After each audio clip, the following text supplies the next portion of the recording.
So with the false start fiasco involving Jamaica's former sprint hurdles world champion Daniel Williams still dominating the sporting space, make we no bother with the foolishness. This thing about national championships, not tricking nobody.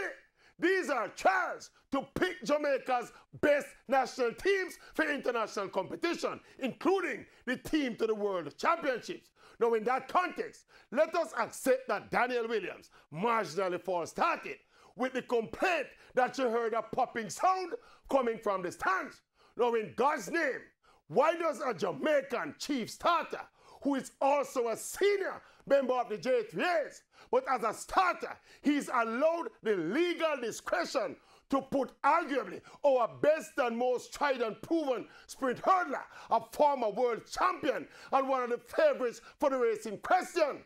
Why didn't Mr. Watts and his team just raise the green flag and proceed with the race? No consequences, no controversy, no complaints. The raising of the green flag and the starting over of the race would be totally legal and within the starter's jurisdiction, and indeed represents the only window of reason available as a counter to this flawed and unreasonable rule. Why did the starter choose not to exercise that legally allowed discretion in the interest of the wider national good? I just that me want to know. Why, Mr. Watts? Why? Mr. Watts. All right, better yet. What? Mr. Watts is what? Is what? Mr. Watts. Or what?